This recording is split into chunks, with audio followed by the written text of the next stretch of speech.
Ma'am victim blaming आज भी एक बहुत बड़ा सोसाइटी का सच है। जिसके साथ गलत होता है पब्लिक उसे ही गलत कहती है। लाइक किसी लड़की के साथ कुछ गलत हुआ तो सोसाइटी तुरंत उसे ब्लेम करती है कि इतनी रात को क्या जरूरत था तुम्हें जाने का, या ऐसे कपड़े क्यों पहने थे।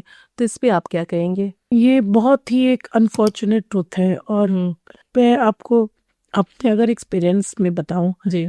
तो इतना इतना ज़्यादा पेनफुल मेरा एक जगह का एक्सपीरियंस रहा। मैं वहाँ एसपी तो एक छोटी सी बच्ची जो है वो अपनी ट्यूशन क्लास अटेंड करके 5 बजे घर से लगभग केवल मात्र 200 मीटर दूर होगा वहां से आ रही है। और वहां पे भी कुछ उनके साथ मॉलेस्टेशन का इंसिडेंस हुआ। तो ये तो बिल्कुल गलत है कि हम जो व्यक्ति है विक्टिम उसको कह रहे हैं, या मैं कहूँ कि आजकल बहुत सारे शब्द आ गए हैं कि ये विक्टिम नहीं बोलना सर्वाइवर। बट मुझे लगता है नॉमेनक्लेचर चेंज करने से एक माइंडसेट चेंज हो सकता है। बट हमें उसका एक क्लोजर देने के लिए किसी लड़की को हम ब्लेम कर रहे हैं, that is very very unfortunate. This is ये एक रिफ्लेक्ट करता है हमारी अपनी छोटी सोच को। जो भी लोग ऐसा कर रहे हैं वो एक्नॉलेज ही नहीं कर रहे। There is a lack of empathy. They don't want to acknowledge the truth that something wrong has gone and it needs to be fixed.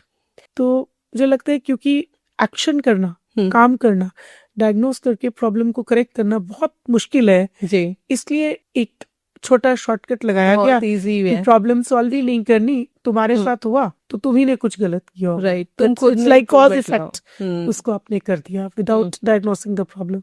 So it's a very unfortunate truth but yes it is there. तो ये कहीं ना कहीं गलत करने वालों की हिम्मत को बढ़ावा देना है। बिल्कुल, वो एक्चुअली एक ऐसा मेंटालिटी बन जाता है कि आप उस सर्कल को कंटिन्यू करते हैं और आप कभी सोसाइटल जो वैल्यू सिस्टम है उसमें एक्चुअल चेंज लाते ही नहीं। बिल्कुल। आप उस बिहेवियर को दोबारा रीइंफोर्स कर रहे हैं कि भाई अगर इसके साथ हुआ तो ये है। बट मुझे लगता है कि ये अच्छी बात ये है कि gradually our attitude is changing and there is respect you know that is coming.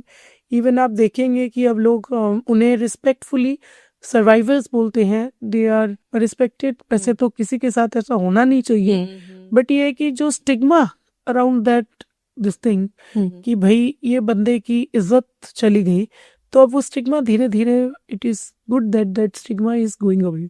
पहले आप देखिए कि पहले के जमाने में लड़कियां इस चीज से, बाकी का अब्यूज तो आप एक तरफ छोड़ दीजिए, कि घर पे अगर उसके साथ बदतमीजी होती थी, पिट भी रही थी, तो पेरेंट्स कहते थे कि जी हमारी इज्जत चली जाए कि तुम वही रहो, भले ही तुम पिटती रहो, भले ही तुम परेशान रहो, तो तुम यहाँ आगे हमारा सम्मान चला जाएगा। जी जी। I don't understand how.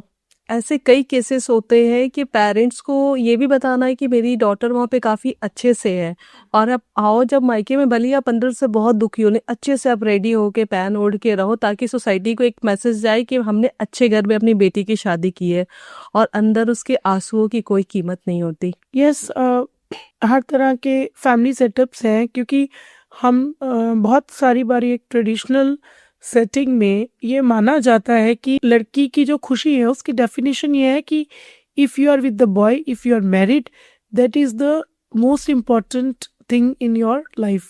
Then you will complete. Then only you are complete. Then only. Yes, it is the institution of marriage is very important for our society. It is a very important institution. There is no denial about it. Happy married life does contribute to an individual growth. It gives you a kind of social security. आपको बड़ा completeness की feeling देता है. But ऐसा भी नहीं है कि आप परेशान हो और उसको आप बोल रहे हो कि नहीं तुम्हें वही रहना। Okay.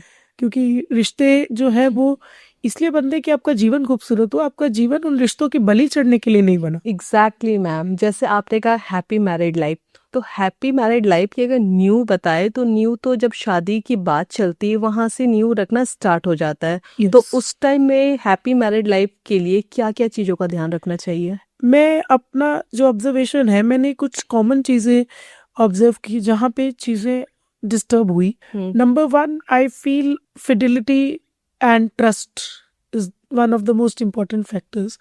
कि कई बार लोग मैरिज होने से पहले का ट्रुथ या वो कहीं और इंटरेस्टेड है वो चीजें शेयर नहीं करते, और वो बाद में जब धीरे धीरे सरफेस होती हैं तो वो प्रॉब्लम्स क्रिएट करती हैं। तो I think whatever you have you must share with your prospective bride or groom. This is the first. Second, medical conditions also. Medical So- condition, Yes, sometimes ऐसा होता है कि आपका किसी को कोई प्रॉब्लम है, right, any medical problem, whether the girl or the boy, हम्म, और लोग रिवील नहीं करते because it will impact the marriage and the prospect of finding a good spouse. तो लोग उस चीज को बताते नहीं और बाद में वो चीज एक बिट्रेयल लगता है. Third, I feel your financial condition very very important, कि फाइनेंशियली आप कितने वेल ऑफ है, कोई डेब्ट आप पे है, आपके एसेट्स क्या है, आपके लाइबिलिटीज क्या है. जिस तरह हम कुंडली मैच करते हैं, जी, मुझे लगता है कि हमको there is no harm in matching your blood reports, in matching your pedigree history, in matching your medical reports, in matching your financial reports, in exchanging the ITRs if possible. ITRs को exchange कर लें कि भाई हमारा ये है. और अगर मुझे लगता है कि एक लड़की वाले भी कहीं पे दे रहे हैं, उनका पूरा राइट है ये जानने का कि लड़के के ऊपर कोई लाइबिलिटीज तो नहीं है. जी, तो ये 4-5 चीजें मुझे लगता है कि जरूर डिस्कस होनी चाहिए. एक और चीज मैं जरूर कहना चाहूंगी, पर्सनल हैबिट्स जैसे कि आप कोई क्या खाता है, किनका सोने का टाइम, उठने का टाइम कैसा है, या कोई एनिमल फ्रेंडली है और कोई बिल्कुल नहीं है. राइट, क्योंकि ये चीजें शुरू में बहुत छोटी लगती हैं, राइट, बट डेली उस चीज के साथ अगर आपको जीना हो तो I think you must tell your spouse about that. Right. Actually आपने जो 4-5 बातें बताई ना, मोस्टली सोसाइटी उन्हीं बातों को छुपाती है. आपकी फाइनेंशियल कंडीशन क्या है, शायद ऊपर से लगेगी सब कुछ बहुत अच्छा है, रिच एंड वेल फैमिली है, लेकिन वो अंदर से बहुत सारी लाइबिलिटीज होती है उनके बाद, जो शादी के बाद इम्पैक्ट डालती है रिलेशनशिप्स पे. और मेडिकल इश्यूज भी लोग छुपा के शादी करते हैं, और ये दोनों साइड से होता है, और उसके बाद सामने वाले पार्टनर को भुगतना पड़ता है. और मैंने भी ऑब्जर्व किया है कि इंडिया में प्रैक्टिकल चीज़ों पे लोग बातें कम करते हैं. कुंडली मिलाना हमारे रीति रिवाज से जुड़ा हुआ है, जो कि सही भी है, लेकिन इसके साथ जो और जरूरी बातें उन चीज़ों को लोग बहुत ही अच्छे से अवॉइड करते हैं, और ये उम्मीद लगा लेते हैं कि आपका बेटा उनके साथ खुश रहेगा और आपकी बेटी उनके साथ खुश रहेगी. बिल्कुल. जैसे कुंडली मैच करते हैं, तो मैं एक बात मजाक करती हूँ जी, मेडिकल कुंडली भी मैच करनी चाहिए, और फाइनेंशियल कुंडली भी मैच करनी चाहिए, जी, और पर्सनल हैबिट्स की कुंडली तो पक्का मैच करनी बिल्कुल. चाहिए. मैं भी ये कहती हूँ कि अगर आपकी लव मैरिज हो रही है ना, तो भी आप डिस्कस कर लो, क्योंकि शुरू में आपको लगेगा कि मैं तो सारे सेक्रीफाइसेस हम लोग एक दूसरे के लिए कर सकते हैं. 1-2 दिन आप कर सकते हो, पूरी लाइफ नहीं कर सकते हो, तो आप पहले डिस्कस कर लो. जी.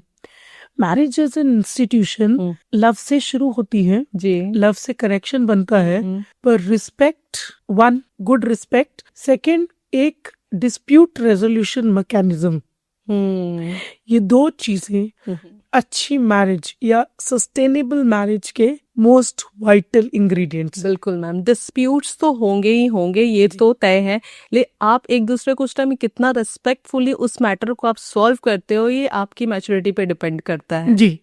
जैसे मेरा ये मानना है, हमारे पापा ने हमें बचपन से एक चीज सिखाई थी, खुशी में वादा नहीं और गुस्से में निर्णय नहीं. Okay, right. तो आप जैसे छोटे छोटे से निर्णय हैं, मान लीजिए कि मेरा एक पार्टनर से डिस्प्यूट हो गया, तो आप वो चीज बिल्कुल मत बोलिए. एक पॉइंट ऑफ डिफरेंस है. What you don't mean, don't speak that. Suppose you are planning for a trip as with your spouse, and आपका एक डिस्प्यूट इस चीज पे हो गया कि हम बिजनेस क्लास से जाएंगे या नॉर्मल इकोनॉमी से जाएंगे, या फिर ये हो गया कि हम ट्रेन से जाएंगे या बस से जाएंगे. ओके, आपका इंटेंट सिर्फ अपना पॉइंट रखना है कि ट्रेन बेटर है या बस बेटर है, परंतु आप उसको क्या कहती हो कि आप तो मेरी बात सुनते ही नहीं, आप तो अपनी चलाते हो, एंड अब मुझे आपके साथ नहीं जाना ही नहीं. राइट. ये जो तीनों सेंटेंसेस हैं, जो कॉन्वर्सेशन, कम्युनिकेशन, जो वोकैबुलरी, जो वर्ड्स आपने यूज किए, आप चाहते थे नहीं, ये बात कहना नहीं चाहते थे, पर आपके अपने मुकरविंद से आपके ईगो ने कहलवाई ये बात. तो उस समय गुस्से में आपने वो निर्णय का अनाउंसमेंट कर दिया जो आपको करना नहीं था. तो आपको वैसा कोई निर्णय लेना नहीं, बोलना नहीं, just pause for some time. I agree that you must resolve your disputes before going to the bed. But एक इसका एक और प्रिंसिपल है, जब एक इंसान को गुस्सा आए तो जरूरी नहीं है कि दूसरे वाला उसी समय रिएक्ट करे. राइट. क्योंकि कई बार ऐसा होता ना कि मुझे तो बस अभी इस बात को सुलझाना है और सामने वाला उस मूड में नहीं है कि अभी मैं इस पे बात करूं, तो आप उसे टाइम दो. जी बिल्कुल. जो गुस्सा है वो सबसे पहले किस चीज को नष्ट करता है? विवेक. राइट. विवेक मतलब discrimination between what is right and wrong. हम एक छोटा सा एग्जांपल लेते हैं. छोटे बच्चे जी. कितना प्यार करते हैं हमें, कितना स्नेह रखते हैं. जी. हम लोग ऑफिस से आते हैं, कहीं बाहर से आते हैं, हमारी सब टेंशन हल हो जाती है. They will hug, they will smile, they will किस अस. अब उसी छोटे बच्चे को भूख की वजह से गुस्सा आया हो या नींद आ रही हो और गुस्सा आ रहा हो कि मुझे कोई सुलाए, तो बच्चा अपने आप को एक्सप्रेस नहीं करेगा. वो कुछ अजीब सी और वो हरकतें इरिटेट होना करेगा. शुरू होएगा, कहेगा कि मम्मी आप तो प्यार ही नहीं करते और आप ऐसे हो, आप गंदे हो. ऐसा हम सब के साथ अमूमन होता है. तो मुझे लगता है गुस्से में बहुत बारी हर इंसान जो है वो इलॉजिकल हो जाता है और बच्चों जैसा हो जाता है. और अगर एक बंदा मैरिज में, ये एक एग्रीमेंट होना चाहिए ओके. कि जब एक बंदा थोड़ा विवेक से कम हो तो दूसरे को तो और भी कंपनसेट करना है. बिल्कुल. And then there is no point of reaction. And एक और प्रिंसिपल है, जब तक बहुत ज्यादा आवश्यकता ना हो तो आत्म मंथन से प्रॉब्लम्स को सोल्यूशन करना चाहिए, मोबाइल फोन से नहीं. ओके. ये सबसे बड़ी इम्पोर्टेंट चीज है कि हम आत्म मंथन कम करते हैं, खुद के साथ खुद कम बैठते हैं और फटाफट सबको धड़ाधड़ फोन लगाते हैं. वो बंदे को आप अपने साइड की स्टोरी बताते हो, कोई पता नहीं, फिर वो रिएक्ट करते हैं. आप शांत भी होना चाहेंगे तो फिर वो आग में घी आगे की आगे या अगर आता रहता है. या अगर उस टाइम वो आपको शांत करा भी दे तो बाद में बोलेंगे अरे उस दिन तुम्हारी तो ऐसी लड़ाई हुई थी, अभी जी. सब ठीक है ना. जी जी, वो आपको और रिमाइंड कर. हाँ. सो आप और सर दोनों आईपीएस ऑफिसर है, हस्बैंड वाइफ की बात चल रही, तो घर पे आप लोग कैसे होते हो? हम आई थिंक घर पे जो है हमारा जो फर्स्ट इम्पोर्टेंट कंपोनेंट है वो मित्रता का है. ओके. तो हम तरह तरह के जो विषय हैं उन पे चर्चा करते हैं. जो भी इम्पोर्टेंट कुछ चल रहा होता है, पुलिस को तो हम बहुत ही कम, मतलब बहुत रेयरली, अगर कुछ लगता है कि रियली इसमें कुछ इंसाइट है, अदरवाइज हम पुलिस मैटर्स को बहुत कम डिस्कस करते हैं. हम डिस्कस करते हैं पेरेंटिंग को. कुछ कॉमन एरियाज ऑफ इंटरेस्ट है मेरे सर के साथ, जैसे animal love is one of them. Right. We have adopted 4 stray dogs. तो बहुत सारा समय तो हमारा अपने पेट्स के साथ जाता है. And then we have a lovely daughter and we are lucky and blessed that we are staying with my parent-in-law, so we spend time with mom and dad. And थोड़ा बहुत हम travel करने में भी as a family, हम चाहे religious trips है या कुछ, वो enjoy करते हैं साथ में. तो इसी में जीवन निकल. ओके. तो जॉब का स्ट्रेस घर पे नहीं आता है? नहीं, मुझे ऐसा लगता है कि if you pray, you are a person of integrity, you are a person of hard work, तो किसी भी जॉब में स्ट्रेस का लेवल बहुत कम हो जाता है. ओके. नहीं, कई बार मैम ऐसे केसेस भी आते होंगे जिनकी वजह से बहुत परेशानी लगती होगी या आपका मन अंदर से बहुत टूट जाता होगा कि ऐसी भी चीजें सोसाइटी में हो रही है, तो उस टाइम में फिर घर आते हो तो फिर कैसे आप मैनेज करते हो? ट्रू. आपने बड़ा एक डीप सा टॉपिक टच किया है कि ये सारी चीजें जो होती हैं वो डिस्टर्बिंग होती हैं. You may be a police officer, आप बहुत अकम्पलिश्ड हो सकते हो, but at the end of the day आप एक इंसान हो. राइट. मैं एक इंसिडेंट शेयर करूंगी. जब मैं एक पर्टिकुलर डिस्ट्रिक्ट में एसपी थी और 9 साल की बच्ची को बहुत वायलेंटली रेप किया गया और it was very very disturbing for me. And you know, you are going back home और आपको लगता है, आप घर पे फैमिली से मिलते हो, बच्चों को लिखते हो, आपको लगता है कि यार हम किस समाज में जी रहे हैं. बच्चे भी सेफ नहीं है. आप बच्चों में क्या दोष निकालोगे कि इसने क्या प्रोवोकेशन दी होगा. राइट. तो उस समय के लिए मैंने कुछ चीजें लगाई हैं, जैसे मोबाइल की बैटरी डिस्चार्ज होती है और आप अपना चार्जर रखते हैं, तो जब नेगेटिव इमोशंस आपको वे करते हैं तो पॉजिटिव इमोशंस का चार्जर लगाएं. और पॉजिटिव इमोशन के चार्जर में 3-4 चीजें बहुत हैंडी हैं. Number 1 most important thing is prayers. Always pray कि भगवान आपको शक्ति दे, आप जिस भी पोजीशन में हो आप वो चेंज करो. जैसे बहुत बड़े जब क्राइम्स या कुछ भी इंसिडेंट्स होते हैं, मैं भगवान से सबसे पहले प्रे करती हूँ कि मुझे शक्ति दीजिए, बुद्धि दीजिए, विवेक दीजिए, स्टेमिना दीजिए कि मैं इसे सॉल्व करूँ और निकलूं। क्योंकि और इस वो टाइप के केसेस देखने के बाद तो True. माइंड काफी डिस्टर्ब हो जाता ट्रू, होगा। Not only crime against women, hmm, shoot out, एक मान लीजिए कि मल्टीपल बुलेट्स का शूट आउट हो जाए एक बारी के लिए, तो आपको लगता है you have to solve it, एक सोसाइटल और ट्रस्ट चेक आपको हुआ है। वहां पे अवेलेबल होना है, सारी यस, चीजें आपको तो उस हैंडल समय करनी आपकी है। बुद्धि, आप नॉर्मल आपने 2 शब्द भगवान से इतना ही बोले, सपोज जय श्री राम बोला या हरे कृष्णा बोला, या आपने ये बोला कि प्रभु सद्बुद्धि दो, या वाहे गुरु बोला, हम्म, आप यकीन मानिए कि अगर आपके पास 100% फेथ है, हम्म, नो डाउट आपकी कैपेबिलिटी और एजुकेशन, वो 2 मिनट की लंबी सांस 2 मिनट की, और आपको कुछ समय का एक नाम जप, हम्म, वो आपके मन के फियर को इरेडिकेट करेगा। जब आपके मन के फियर का कि अब होगा क्या, वो जब इरेडिकेट हो जाएगा तो आपका विवेक सेटेड हो जाएगा। आपको क्लियरली पता होगा कि अब मुझे इस पे क्या क्या स्टेप्स लेने हैं सॉल्व करने के लिए। ये सिर्फ हमारी सर्विस के लिए नहीं, स्टूडेंट्स के लिए भी वैलिड है। स्टूडेंट होते होते भी मैं ऐसा सोचती थी कि चलो अब मैंने संकट मोचन पढ़ लिया, या मैंने नाम जप कर लिया नाउ, और मैंने अपनी मेहनत कर ली, मैंने पूरा साल पढ़ाई की है, तो आई विल गेट थ्रू। एक पावर मिल जाता है, एक पॉजिटिव एनर्जी आपके Yes. साथ वर्क करने लगती है। दैट तो जब इस टाइप के केसेस आते हैं मैम, तो उस ऐसे केसेस आप लोग हैंडल कैसे करते हैं? Yes, this is First the- क्या? this is the first thing which I shared in the stress busting.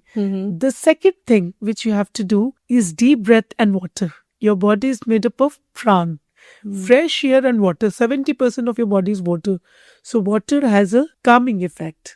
These two things that I want to share as stress buster. So जब भी होते हैं तो हमारी जो ट्रेनिंग है that actually involves कि आपको बहुत सारे क्राइम्स को डील करने के लिए, कि क्राइम सीन को कैसे सील किया जाएगा, मेजर जो इंस्टेंसेस है उसमें क्या एसओपी होंगे, whether you have to call the bomb squad और you have to deploy, law and order है तो उसकी एक अलग एसओपी है, अगर मर्डर है तो उसके लिए एक अलग स्ट्रेटेजी रखेंगे, क्राइम अगेंस्ट वुमेन है तो उसमें एक बहुत इंपॉर्टेंट एस्पेक्ट आ जाता है सर्वाइवर का हेल्थ और मैनेज करना, कोई और इश्यूज हैं तो उसमें सोशल मशीनरी, जो सोशल वेलफेयर डिपार्टमेंट है वो भी सेट इन हो जाता है, सभी को कोऑर्डिनेशन में लेके रखना। लॉ एंड ऑर्डर में तो कोऑर्डिनेशन का सारा मेन रोल है। तो मुझे लगता है कि इस तरह की जो सारी सिचुएशंस हैं उसके लिए काफ़ी ज़्यादा चीज़ें हमें एकेडमी में सिखाई जाती हैं, और फिर उसके बाद तो जो फील्ड है वो तो है ही biggest teacher. Police officer is actually churned by the experiences, क्योंकि एक पुलिस ऑफिसर होना भी आसान नहीं है, इतने बड़े बड़े प्रॉब्लम्स के साथ डील करना।